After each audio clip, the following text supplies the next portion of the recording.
Hello, everybody. Hello, and welcome to How to Get Hired. I am Bill, the company's expert. If you are just joining me, this is the live stream where I answer your questions about anything to do with getting a job or anything to do with careers, job interview questions, resume questions, how to find jobs, networking, how to get a job through networking, the different methods of getting jobs.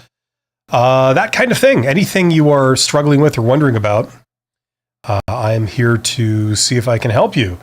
So if you are seeing my face, you should hopefully see a chat box somewhere nearby. Get in the chat and let me know if you have any questions, and I will do my best to answer them for you. Yeah, now, a couple of people were wondering, I just saw a comment. Yeah, there it is up on the screen, right there at the bottom there. I just saw the comment. I just come off a live stream to do with leadership and management. That's a kind of a new experiment for me, just seeing if I can share some of my knowledge about executive management, how it works, how to manage teams. So we talked about conflict and power and consensus and all that kind of stuff, collaboration, and how to manage teams. And somebody said, see you next Monday for entrepreneurship. So yes, my schedule is I do live streams on Mondays. The time has varied recently. Traditionally, I would do them at 9 a.m. Central Time in North America. So I didn't know what that is. That's like +6 GMT, something like that. Anyway, but that has changed recently. I'm doing them a little bit earlier in the day because I have to be up early for certain work I got to do. So yeah, so that's why this is like I'm live at this time. I've moved my weekly live stuff earlier by 3 hours. So yeah, and there's less people. There's less people at this time of day, which is kind of understandable. But we're going to go through some stuff anyway. A couple of weeks ago, I did a live stream where I was just basically answering some of the more common job interview questions, things that could get thrown at you when you're in a job interview, and how to answer, what the conventional wisdom is for how to answer. This is still a very interesting process. And if you are new to the whole like getting a job thing, it can be quite a frustrating process for a lot of people because, you know, you might think it's one thing, but it's actually something else. You might think that people are asking you questions for one reason, but they're actually asking you the question for another reason. And so it can be quite perplexing, especially when people don't admit to what's really going on because there's either a conflict of interest or it sort of reveals their hand. It reveals like, you know, some advantage. If they're trying to get an honest answer out of you and in telling you what some of their techniques are, they would allow you to game the system and, you know, work it in your favor. So you're not actually giving an honest answer. They don't want to share that with you. So that's some of the workings of this kind of thing. And a lot of younger people are struggling with this. For example, some of the biggest myths out there are that, you know, if you want a job, you have to go through a recruiter. And that's the common way of doing it. And as a lot of us know, that's not true. Most jobs are not filled by answering a posted job ad and then talking to a recruiter. Most jobs are filled through some form of networking. And if that's surprising to you, don't take my word for it. Go and do your own research and you will see this. It's quite an eye-opener for a lot of younger people. Pearl is here. Hello, Bill, says Pearl. Hello, Pearl. How you doing? Good morning back to you. I have learned a lot from your channel. Well, thank you. I'm glad it's useful. My close, intimate buddy, Brian Leather, is here also. So good morning to Brian. And Pearl says, you gave different answers for how to introduce yourself and tell me about yourself. Please, why is that? And what is the difference? Okay. So here's the deal. First of all, they're two different questions. They sound very similar, but they're two different questions. Tell me about yourself. That is probably the most, certainly for me, it's the most aggravating question that anybody could possibly ask in a job interview. And I know that people have done their best to try and normalize it and say, oh, it's traditional and it's a common thing, so you should be prepared for it. But it is still, in my opinion, it really does border on being idiotic, because if you were like, don't think about the context, don't read anything into it. If you just take it at face value, tell me about yourself. You could say absolutely anything. I mean, I've made this point many times. You could give your blood type, you could give your, height, weight, BMI, you could give your eye color, you could, like, yes, I know. And that seems like an asinine answer, but that is a technical answer to that question. You could talk about your extended family. You could talk about your career ambitions. You could talk about, your hobbies. You could talk about your work history. You could talk about your childhood. You could talk about anything. I mean, that's technically an answer to the question. Obviously, they are not wanting to learn about that stuff, right? In the vast majority of cases where they ask that question, they don't care about that. That's not what they're wanting to hear from you. So you now have to interpret the question. You have to use context clues to try and make an educated guess on what really they're asking about. They're not actually telling you what they want to know. They're allowing you to interpret what they say, right? So, I'm coming from the perspective of being a technical introvert. I'm an introvert. Traditionally, social skills, I can do them, but it's not what I do for fun. And I find these kinds of cryptic questions where you have to interpret what they're actually asking you. When you don't know the person, you don't really know their organization that well, you have no idea what's important to these people. They're a stranger. Right? Now, let me give you an example. Some people come from a sales background, some people don't, okay? The conventional wisdom, if you come from a sales background, is that when you're trying to sell something to a customer, right? This is like, somebody last week asked, what's the answer to the question, sell me this pen? Like, this kind of touches on it. The answer is, you don't know this person you're dealing with. If you're a salesperson, you approach a customer. You don't know the customer. They could be anyone. You have no idea what their tastes are, what their opinions are. You don't know anything about them. So you start asking questions. Have you had any experience with this type of product before? Oh, what was your experience? So you know what the starting point is. So you don't just start saying things. You have to get information on the receiver, the recipient first, right?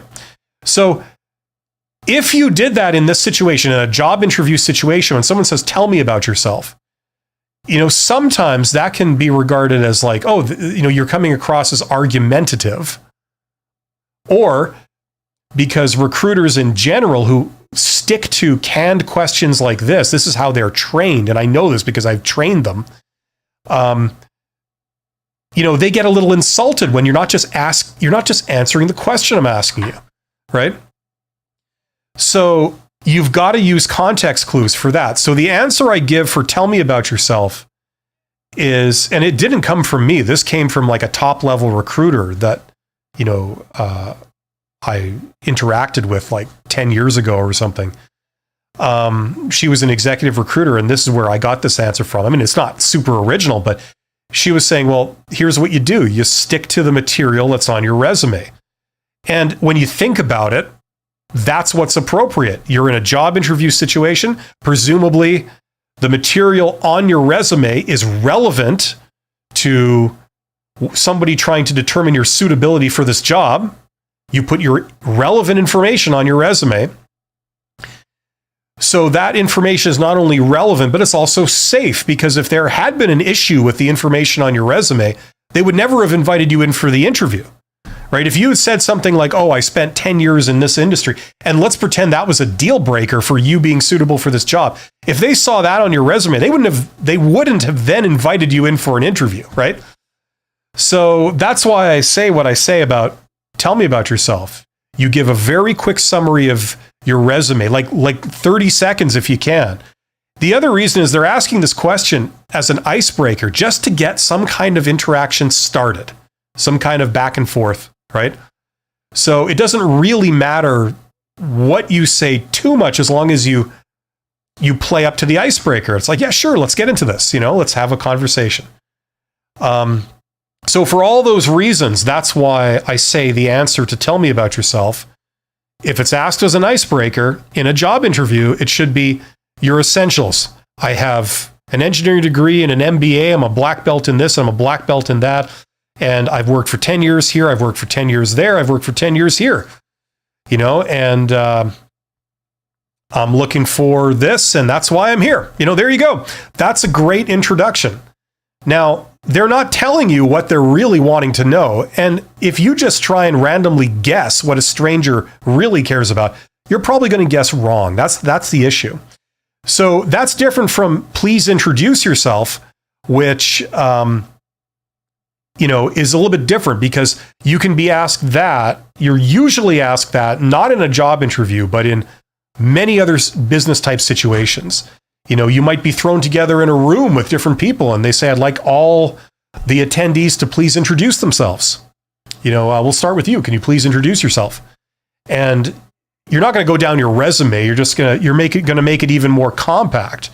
You just say, hi, it's a pleasure to meet you. I'm glad to be here. I'm this, I'm that. And, the purpose of why you're here, basically, it's a lot more compact. Okay. Now that will also work in a job interview if they ask you that. There's nothing wrong with saying that. It's a little bit more compact than giving them stuff off your resume. But it accomplishes the same goal if it's used as an icebreaker. So those are two different ways to respond to that, But remember, we're dealing with a very fuzzy topic here. And sometimes, you're going to get all kinds of reactions. A lot of times it'll just work. Sometimes if you have a real prize idiot asking you these questions, they'll say, no, I already know your resume. Usually they don't. I want to know about your ambition. And the question that usually forms in people's mind if they get that kind of response is like, well, why the hell didn't you ask me that in the first place? If you're taking exception to what I said, why weren't you more specific in your question? That just shows a bad, someone who has poor communication skills or conversational skills. So there you go. That's my 2 cents on that. What do you want to do in either case? It doesn't matter. You just want to make a good impression. You want to start the conversation and you want to not spend too much time on an icebreaker. You're at the job interview. If you're at a job interview, you're there to give them reasons to hire you. So you want to get off these silly sort of introductory questions and get to the meat and potatoes of why you're there. I'm here because I got everything you need. I'm skilled in this. I'm skilled in that. I'm great to deal with as a person. I love your company. I know about your company, and, I'm just suitable. Those are the things you want to communicate. So you got to get off this first and get to saying that stuff, which comes later. Classic Italian culture is back. I remember you. You've been around for a while. It's great to see such dedicated people here. Good morning. Any suggestions for an online interview with the future team members? Okay. Can't find any of your video about this. Maybe you should look. Okay. Let me see if I understand. So you're doing a job interview online, like a video, like a Zoom meeting or something, interview with people that already work at the company. They're already on the team. They're considering hiring you to join their team. That's what we're talking about. So essentially it's a panel interview, right? Like I've done a video on panel interviews. I've done a video on second interviews. Nothing really changes, to be honest with you, whether it's one person asking the questions or 5 that are, all asking you questions. There really isn't any fundamental difference in how you handle it. When you're dealing with, like, say, 5 people instead of 1, there's some small complexities. Like, number 1, if you're doing it in person, it sometimes can be a little bit more intimidating. If you've done a lot of interviews, you don't really notice that anymore. But you have the added complication of trying to remember who everybody is. Because a lot of times knowing somebody's background really helps. Like if you know that, okay, this person is the recruiter, they're an HR person. If you know that this person is the hiring manager, they're the boss, and they know the job through and through, But this other person is, the boss's boss. They don't know the technical details of the job. They're probably much more interested in your attitude and your motivation and all that kind of stuff. And you know that this other person here, this person has been brought in for another team. They are an accountant, right? So accountants care about certain things that maybe an HR person doesn't, and vice versa. So knowing who the person is and what their background is, that helps you answer their question in a way that they are satisfied with. So trying to keep that straight in your head can be a challenge. I've mainly dealt with that like in person, when you're meeting a bunch of people in person. And I've said the thing several times where I say, like, if you have a business card, if you just print yourself off a business card for like, $10 or whatever, that can be really happy. It can be really useful. A little subliminal slip there, because you give your card to these other people and they will give you yours. And it's like, great. Now you put the cards on the table in front of like the person. So it's like, John, yes, HR person. Frank, engineer or accountant. Gotcha. You use their names and then you can jog your memory by just glancing at their card. Okay, this is the boss or this is the accountant. And you can somewhat tailor your answer knowing the source of the question. But beyond that, there really isn't any fundamental difference in how you give the interviews, right? Now, there is something called a stress interview. I don't hear a lot about those anymore. I don't know if people have sort of, don't really do those very often anymore, but that was a thing for a while, like in the early 2000s. There was stress interviews. Companies would actually do this. They would intentionally get a bunch of kind of, people that were borderline hostile, ball busting kind of people and, really grill you. They'd really make you uncomfortable. They would call you on things. I see you have this experience. Why don't you have this experience? I'm concerned that you might not be able to handle that. Certainly you haven't given me any indications that you can. They would like do this like borderline hostile, insulting kind of stuff just to kind of stress test you to see how you behave, right? And sometimes that would be justified if you're taking a job where you're going to go and talk to, dissatisfied customers or something, and they're going to be firing a lot of technical questions at you and they're not going to be happy. Okay, fair enough. But for a lot of jobs, it wasn't really appropriate. It's like you leave thinking like, A, that was unpleasant, and B, is this what the job's going to be like?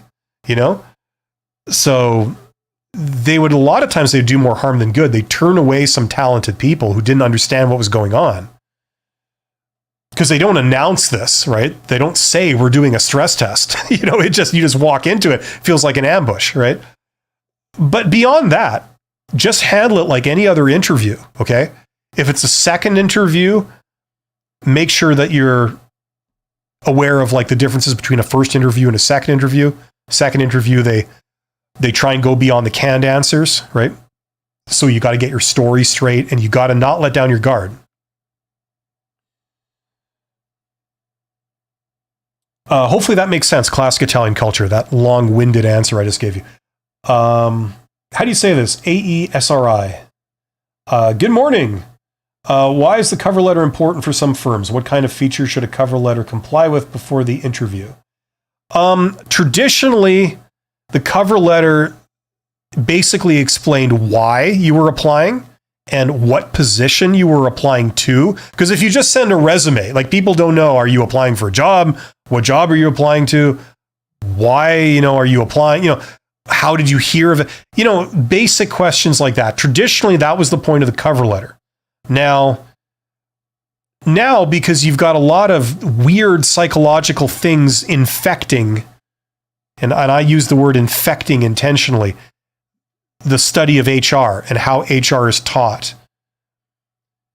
People, you get a more psychological approach plus morons lead to people that expect you almost to be a mind reader and say, well, why didn't you explain, what you know about our company in the cover letter. That's what we were looking for, you know.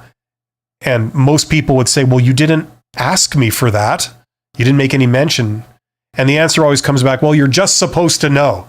And it's like, everyone loves that, right? So now you occasionally get people that have all kinds of quirks. They expect you to be a mind reader and put specific things in, but there's no logic and there's no standard thing. It's all just different people have different opinions on what should be in there, and some of it's unknowable. If you're having a real problem with this, like a lot of things, I always suggest check out getting hired through networking. You get much better results. You don't have to do any of this crap. And it's also far more common than going through these official channels to get jobs, especially when they do stupid crap like this, right? So I'm going to leave it there. That's a whole other world that, you know, you would get in. If you are interested in that, you want to learn all that, check out that course, by the way. There's a link in the description. That's where I got all that stuff, like all the principles in order with templates, etc. Okay, but I mean, there's no standard thing that companies always want a cover letter to have this or that. If you don't believe me, go and do a Google search, like go and, you know, type in, like, I don't know, like, here we go, like, what, if I can learn how to write here, what should be in a cover letter? And what I highly suspect you're going to find is, as you go through the various articles and various results here, you're going to find contradictory things, right? Because there is no real consensus beyond the absolute basics that I've already stated that should be in there. I just wiped out my chat there, but I still got the questions here, so I'm going to follow up with that. Okay, classic Italian culture. I've been around because I love your way of explaining. Yes, panel interview on Zoom with two people that are already part of the team. Where I should work with, same position for which they hire. Okay, well, okay, good, because in that case, like, everything I said kind of applies, right? So yeah. I mean, it's just another job interview as far as you're concerned. The only extra challenge will be in remembering the names of the people and identifying who is who, right? Like, what's their background? Who's the boss? Who's the recruiter? Who's the coworker? Who's the accountant? Who's the engineer? Who's the salesperson? Who's the boss's boss? You know, that's the only extra challenge you're going to have. Otherwise, just do it as any other job interview. You should be fine. It helps when you call people by their names. People really respond to that, either consciously or unconsciously. They like that. It's a sign of respect. Traditionally, it's been my weak point. I'm terrible at remembering everybody's name. And I'm terrible at pronouncing it too. So that's like 2 strikes against me. But people really respond to that. If you've read books like what's that Dale Carnegie one, How to Win Friends and Influence People, that was written in like 1930 or something. He talks about that. Like, him and everyone else, they talk about that. So if you can remember their names, write it down on a Post-it or something and post it on the monitor if that helps. Pearl, thanks for that. Please, I have a second question. Sure, go for it, Pearl. How does one answer? What has prompted you to apply for this role in this company? Okay, so that's like another form of, why do you want to work here, right? The default answer that I would give to that is basically you go down the items they listed in their requirements. Like, if they say, why do you want to work here? Or why do you want this job? Or, why did you apply for this job? Your answer would be, well, correct me if I'm wrong, but it seems like you're looking for someone who has, and then this. You're looking for like someone with a degree in this. I got that. You're looking for someone who has experience doing this. I got that. You're looking for someone who has this skill. I have that. I've been doing that for 10 years. So it seems like you're looking for someone exactly like me. And that's why I applied for it. It seems like a tremendous opportunity, and I'm very excited to see where this goes. So that would be my default answer. You go down the requirements, and obviously that serves 2 functions. Number one, it's a good answer to the question. Number 2, it's yet another excuse to talk about why they should hire you. Like, give them reasons. I meet this, I meet that, I meet this, and I meet that. You know, it's a reminder, you know, that I'm here because I got all those. Let's talk about that. Let's talk about how I can use these to help you. Right? That's, after all, why I'm here. When this meeting ends, I want you to know that I meet all your requirements and that I'm great to deal with and that, you know, I would be a good employee in every other way. So let's get to it. Right? That's how I would answer that. And, you know, that's almost like a fallback answer. Because if they ask you some question that you couldn't anticipate, that you haven't prepared for, that you don't know how to answer, it's kind of so general, you could say anything, and that's kind of overwhelming. In the moment, you got people staring at you, you have to try and figure out what to say. You can just fall back on that. You know, I have this. That's why I applied. You guys seem to be looking for that. I got it. Seems to be a great fit, seems to be a great match. And I'm looking for a company that wants to use all these different things that I have.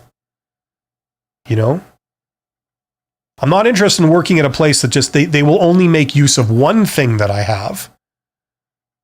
I want to work somewhere where they will make use of these 5 things that I got, or these 7 things, whatever. And that's what it looks like you guys are looking for. So that's why I applied. Hopefully that makes sense. Classic Italian culture. It will not be a technical interview, but more for evaluating the attitude. Okay. Well, hopefully you know what to do then, right? Okay, number 1, you're positive. You're someone that they would want to work with, right? So you don't get offended at like stupid little things. You, you know, you have a smile on your face, like, or, you know, you don't sit there and look like, you know, like kind of upset or angry, or, you know what I mean? Like, you look approachable, you look pleasant. When you speak in a upbeat, kind of friendly way, a way that's not going to turn people off and make them go, oh, I don't want to deal with that person, right?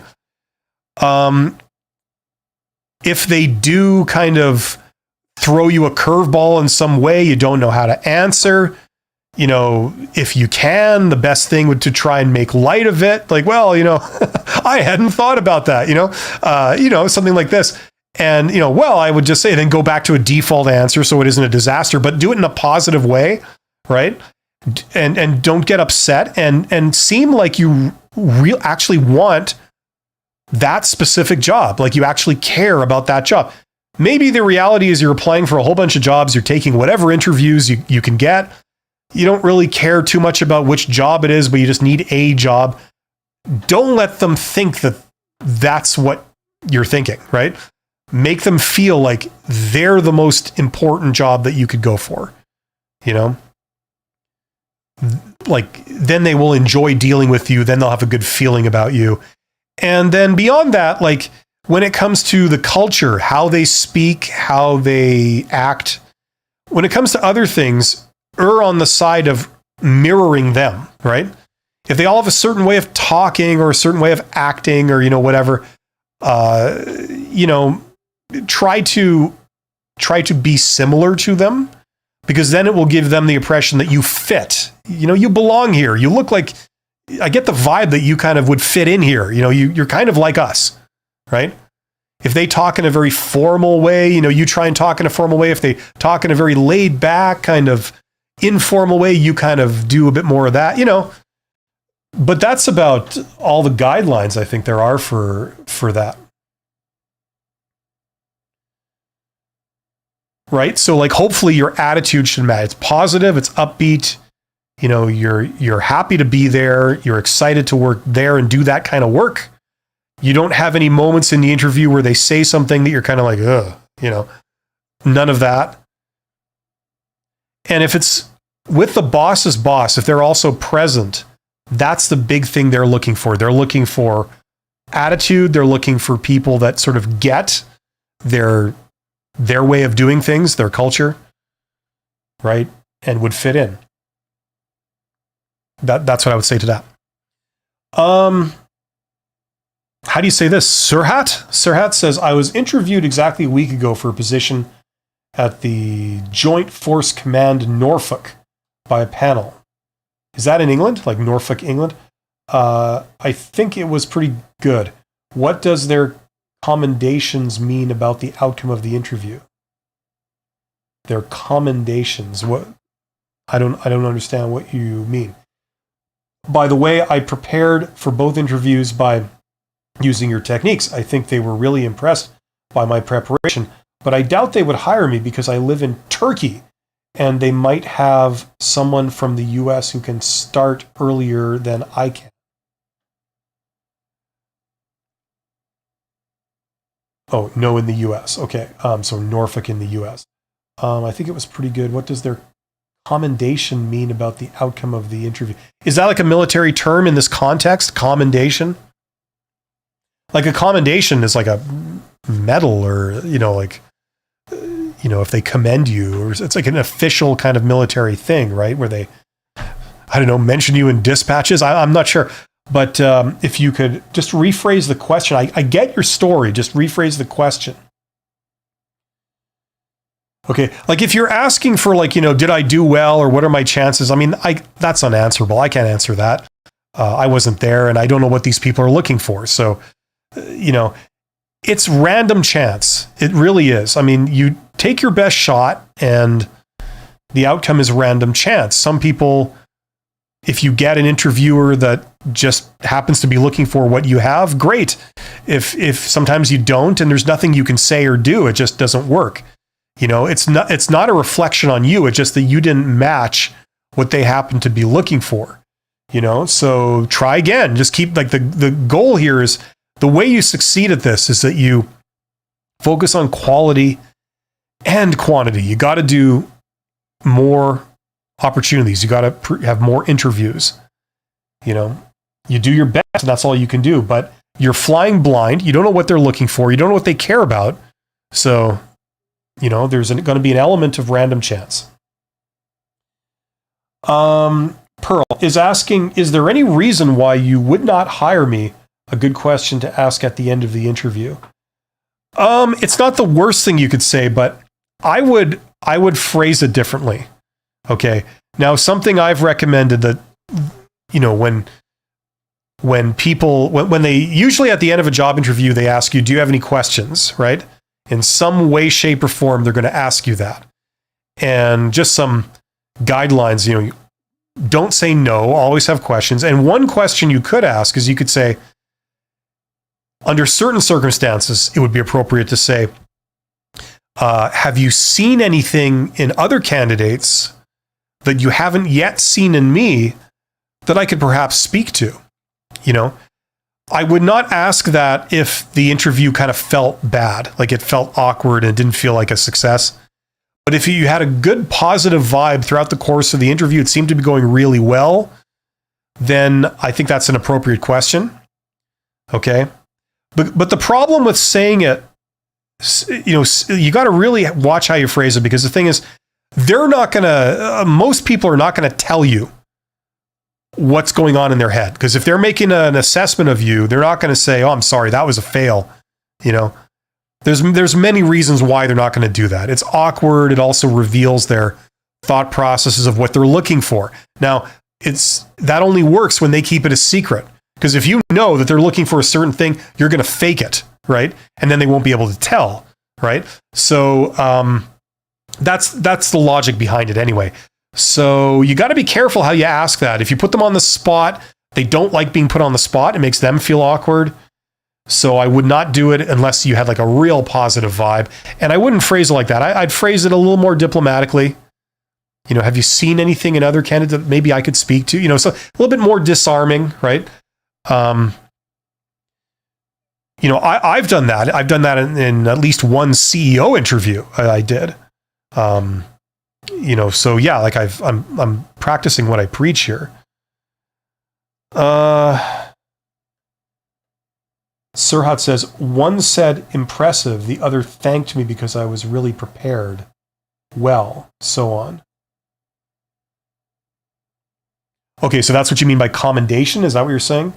What does their commendation mean about the outcome of the interview?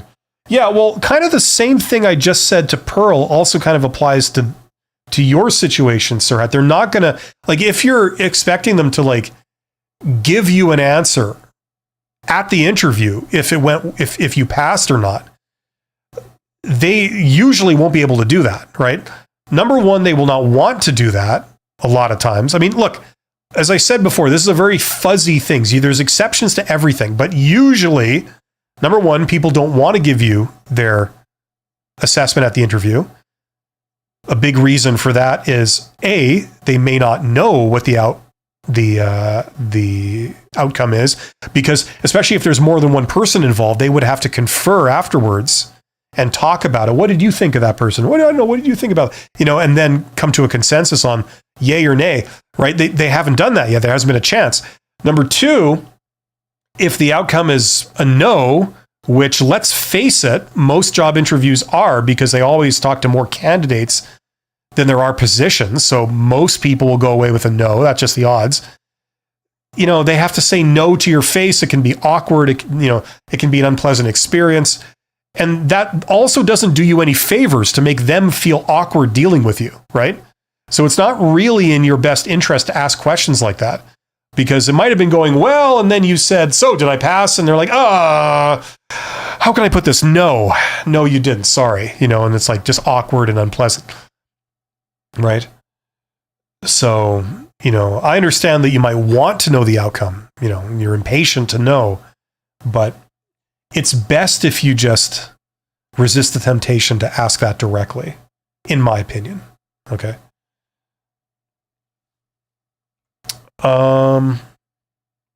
Okay. Darren says, what have been your favorite questions to be asked from a candidate? Well, I've done a video on that. Okay, first of all, I'm not talking as a recruiter. Now, if I was a hiring manager, it's completely different. You want to be asked questions about your operation. Okay.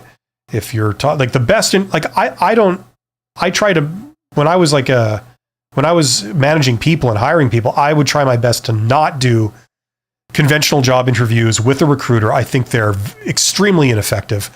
The best interviews are when you talk one-on-one between a hiring manager and a candidate. There's no recruiter involved in the process.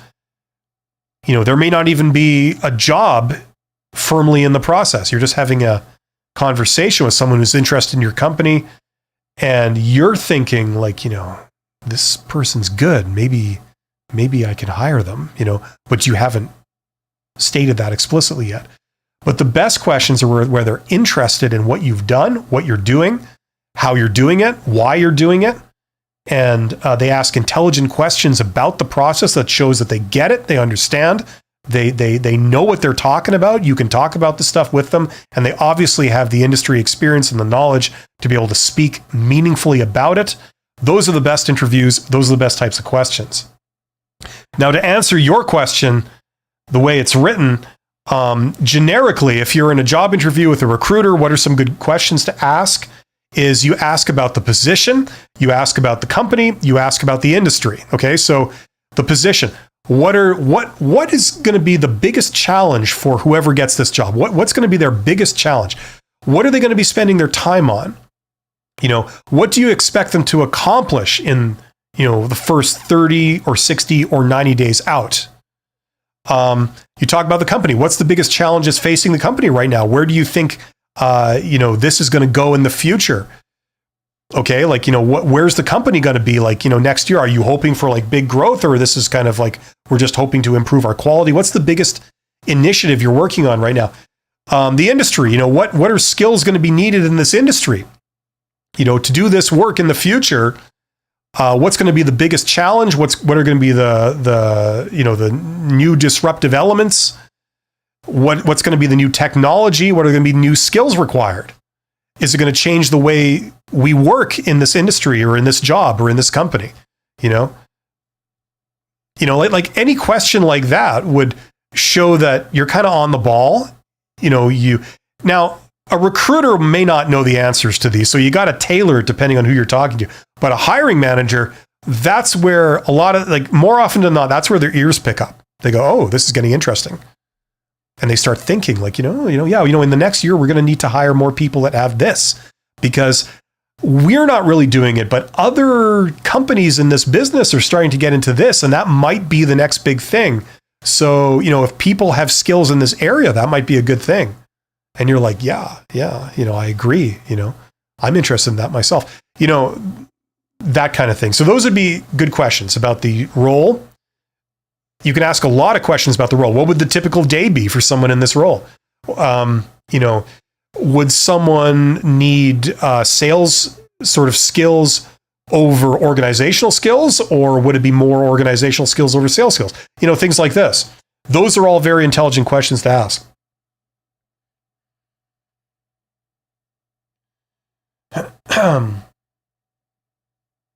Okay, where did I leave off here?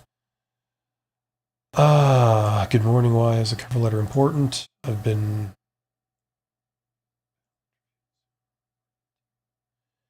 Thanks for that. I have a second interview question. Yeah, second interview.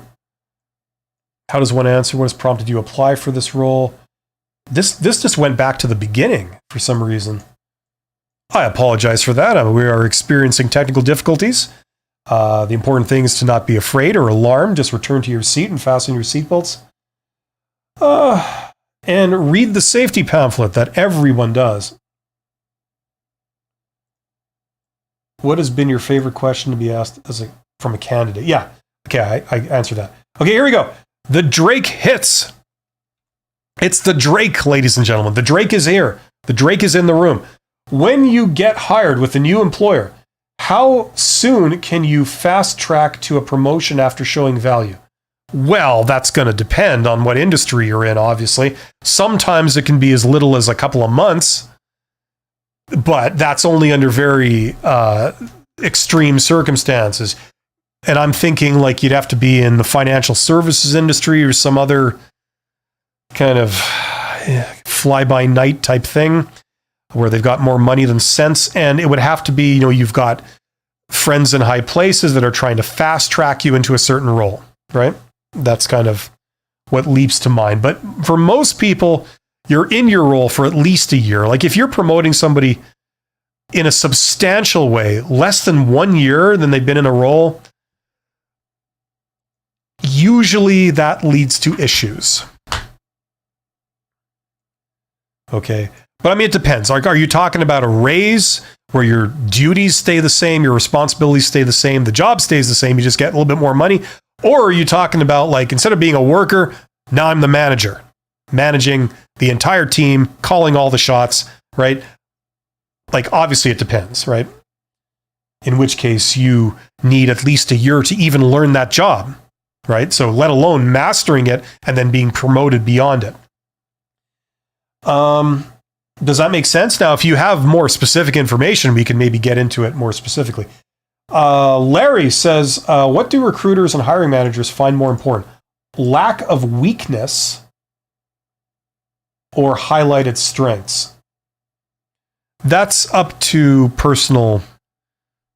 I hate always saying it depends, but there's going to be a lot of situations where you get one or the other. Like there is no rule. If you generally how this works is that if it's a posted job and you have a recruiter being like the first line sort of filter, maybe they have applicant tracking software, but beyond that, they're the first human filter for the candidates.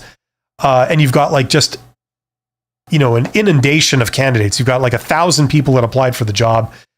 They're going to be looking for weaknesses, and any little weakness that you admit to or they can detect, bam, you're eliminated. It's just that simple, right? However, if it's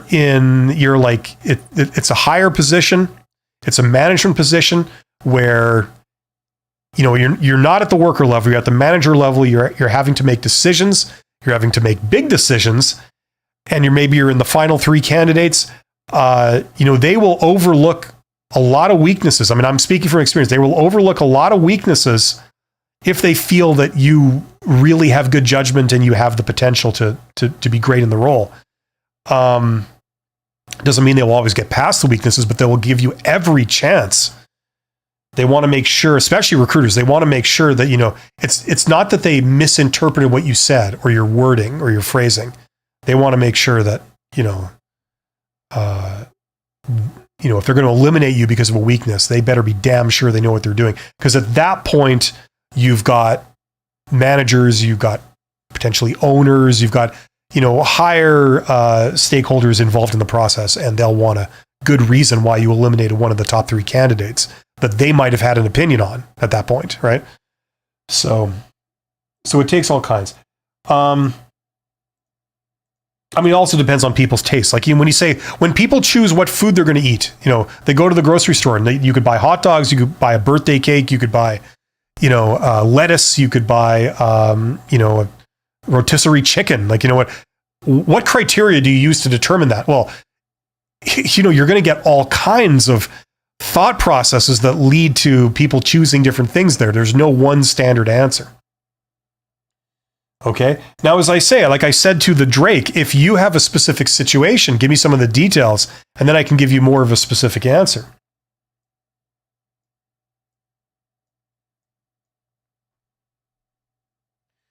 But it seems we're getting down to the end of the questions that have already been posted.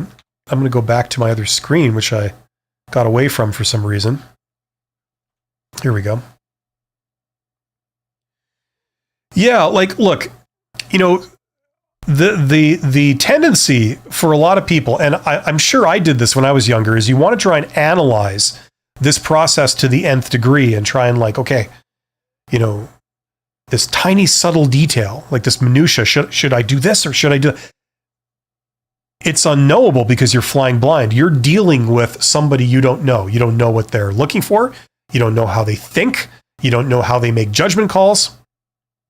There could be certain words that as soon as that person hears, it's the kiss of death. Like, they hear a certain thing, oh, I worked in this industry, or, oh, I did this activity, or you chose a certain term. And like, that's instant sudden death. Like you fail because they've made an assumption about you. Maybe it's not accurate, but to them, that was a big red flag. Now you interview with someone else, that doesn't exist. You say the same thing, you give the same answers, and they think you're wonderful and they hire you on the spot. You haven't changed. It's the other party that's changed. And when you don't really know these people, as I said, it's statistical probability. It's random chance. You give your best shot, you do your preparation, and you come prepared, and you do everything right.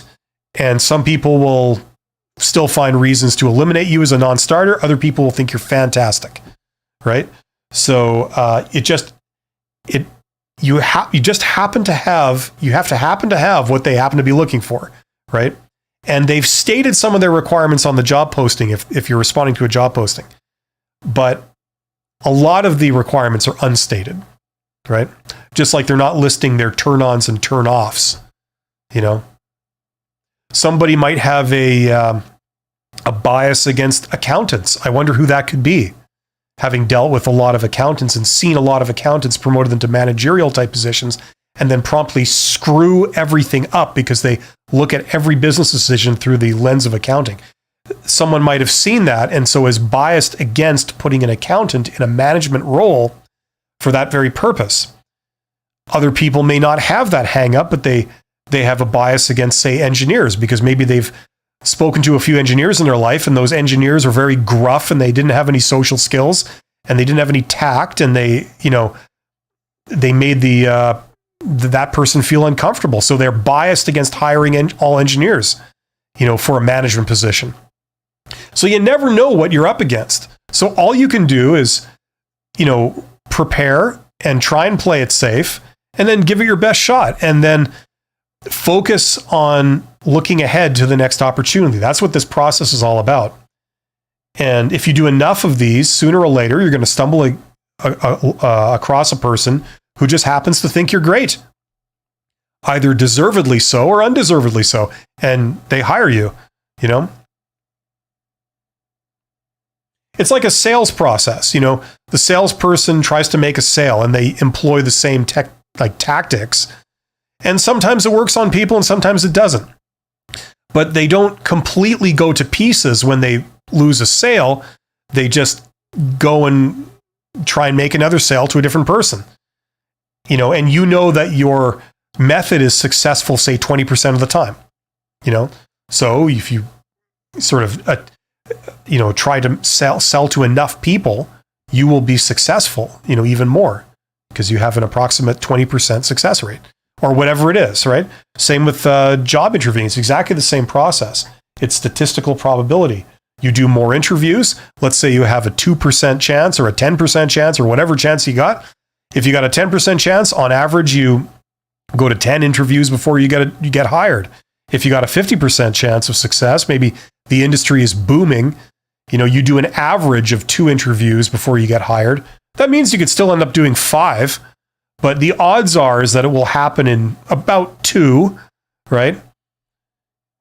And, if the answer is no, it's not a reflection on you. It's just you just got to keep moving on. As long as you're doing the right things and doing the best job you can, just focus now on getting more interviews.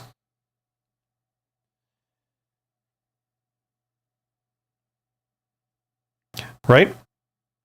And the only other thing you can do is just make sure you're not employing one method only to get a job. There are many ways to get a job. Certainly responding to job ads is what a lot of young people do because it's kind of the most obvious thing to do. But like I've said before, what you end up finding out when you get a bit more experienced or you do your own research into this is that you realize that most people get hired not through that process, but through some form of networking where they reach out to the organization. You don't have to know a million people. You don't have to know anyone. You just reach out to the organization. You say, hey, I can do this. I solve this problem. I know about you guys. You do a great job. So if ever you're looking for someone who can do this, let me know. Right? That's the simplest form of it. And when you do that, one of the things right off the bat is you're competing against maybe 1 or 2 other people tops for any job. So already your statistical odds of getting the job go up. If that person happens to be hiring and they're considering your application, they haven't posted any jobs. Maybe they have one other person that they were considering, but now you're a contender. It's between you and them. So it's very effective.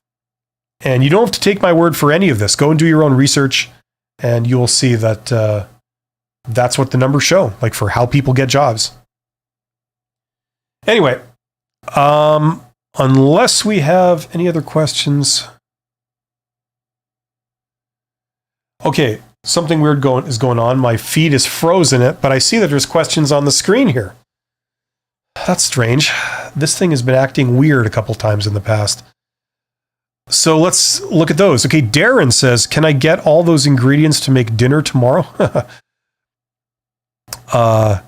Sirhat says, have you identified, you like it when I'm this close to the mic? Get a radio announcer type voice. Have you identified a strong correlation between interview performance and job performance in your career? Yeah, they're uncorrelated. And, there's actually published data on this. Now, if you ask a lot of HR people, they don't like to talk about this because the reality is that what management scientists, like people with PhDs who study business that work in universities and do studies on this stuff, they've shown, I've talked about this before, they've shown that interviews are a very, very poor indicator of like somebody's suitability for a job. You can see this quite simply, like without looking anything up. Look at all the extra thought that has gone into job interviews and stuff over the last, say, 20 years. And you look at the amount of time that people stay in a job and it's gone right down, right? Obviously, they're not capturing people that, will want to stay there long term. That's what they claim they're looking for, right? But it's not. Now, we all know the reason for this. The reason is that these types of canned job interviews that they're doing, they're trying to get to know you, but they don't want to put in the time to get to know you. So you have this extremely artificial encounter. It's extremely fake. It's very rehearsed. And it goes down to people that, past that process. And, it's just a poor way of doing it. And you contrast that with how they hire executives. With executives, you got to get it right. You hire the wrong person, they can lose you hundreds of millions of dollars or whatever it is. They can flush your company down the toilet if you get the wrong person. So you really need to know who they are. You have to spend, and the only way to do that is to spend some time with the person. Like if you want to know how they're going to work with you and all this you got to spend time with them. You got to have long conversations with them and really get to know them. And it's just not always possible. Certainly for a lot of companies who refuse to do this, they feel it's not possible. They're managing their HR function down to a cost. And so the amount of time you put in and the amount of assessment you can do, they don't want to really do what's necessary. And this is well known. This has been going on for a very long time. The problem is that we have no easy alternative. You can't hire workers the way you would hire executives because there isn't enough time in the world and there isn't enough money in the world to do this. So it's a dilemma, right? That's why I like smaller companies, because any hiring in a smaller company, like when you've got only 20 people, you hire one person, it's a big deal. And one bad apple can ruin things. So, you really take the time to do it. And I always used to hire people like an executive. I just spend time with them. And it sucks because it's very time consuming and you've got to do other things, but there really is no substitute. Anyway, I could go on about that forever, but yeah, that's the reality. So as I say, it's statistical probability, when was the last time you felt that a job interview really, they got to the core of who you were and you were very accurately represented in how you would behave at your job if you got that job? When was the last time that happened? I'm willing to guess that that's not a familiar feeling. Job interviews always feel fake and forced and artificial. And at the end of it, you don't really know. You don't even know if you would like the job because the person you're speaking to is not the person usually you'll be dealing with if you get the job, right? And same thing for them. They're not seeing the real you. They're seeing some weird artificial mask that you put on to try and make yourself look like the perfect employee, right? The Drake Hits says, coming in at middle management for maintenance with a startup at the EV battery sector, have a lot of room for growth and promotions. Good stuff. Okay, thank you for joining me here today. I have various courses if you are looking to improve yourself. The most obvious of which is my Get Hired course, which goes through not only all my recommendations for how to prepare for job interviews and resumes and that kind of stuff, LinkedIn profiles, but I created it to be also a great sort of overview of how you use networking to get a job. If you are an introvert, if you are a technical person, if you don't know a lot of people, that's fine. This is for you. I'm a technical interview. I have a degree in engineering and I climbed up through technical positions.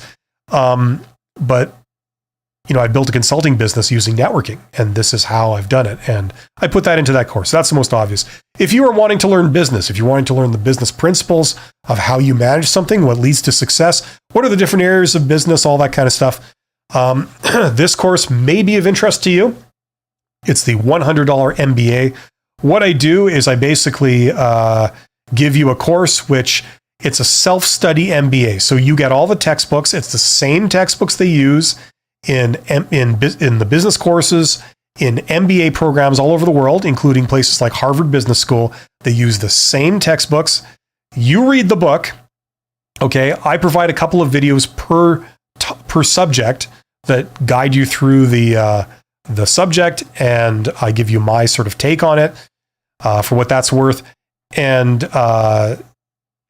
sort of shed some of my experience on some of the topics. And it's entirely self-study, but it's unaccredited because there are no assignments, no tests. I have no way of confirming what you know. And that's intentional because some people, they just want to put their toe in the water, learn the basics of everything. That's fine. Other people, they want to really go deep. They want to either really go deep in one area, or they want to really go deep in every area and get the full effect. If you do that, you essentially get the same learning that you will find in an accredited MBA. Okay? You cover the same topics, the same material to the same depth. You don't get a fancy certificate that's transportable at the end, but you get the knowledge, and you get the knowledge for like less than 1% of what it would cost to be in a brick and mortar university doing a fully accredited MBA program. So if that's of any interest to you, a lot of entrepreneurs and people like that, or people that want to go into management, they want to help their career. Those are some of the people that have taken it. I've also had a few people that are going to take an MBA in school, but they just want to put their toe in the water first and see what they're getting into, and a little bit of a preview. So those are some of the people that have taken that. And finally, the newest addition on this side here is the Write Like a Professional course. That's in a preview stage. You can buy it right now. The course is not fully up yet. It will be fully up by December 1st. But if you get it before December 1st, you get a 25% discount. So it's $75 instead of $100. And the big announcement was that if you get any 2 of my courses, you get the 3rd one for free, if you want to do that. So check out the links in the description if any of that might be a solution for what your personal goals are. And yeah, I've got a lot of information about these courses before you pull the trigger on them, so you can learn all about what you're getting into and decide if it's right for you. Other than that, I will be back next Monday. I do this live stream weekly as a Q&A for anything related to careers. And yeah, I will see you guys on the next one. But I see there's just a couple of questions. I will just look at this very quickly. Someone says, I want to relocate to another state. I talked to the recruiter, knew I was in a different state. Okay. Yeah, sorry, I can't really respond to that. I don't know what the question is. You're absolutely welcome. How do you say it? Zachariah? And John says, I see a lot of morons hired and always wonder why. Yeah, well, you know, there's many reasons for that. And sometimes some of it is because people appear to be morons, but they're actually not. I made that mistake earlier on in my career where people are different from you. They have different values, different mannerisms, different tastes, different opinions. And you interpret that as like, oh, they're a moron. Actually, they might have some hidden skills that blow you away when it comes to competing in that area. And that's what I learned. So, mind you, I had to be like 40 years old or something before I learned that. So anyway, but I will see you guys next week. Thank you for joining me. You're all awesome. I wish you nothing but the best. Take care.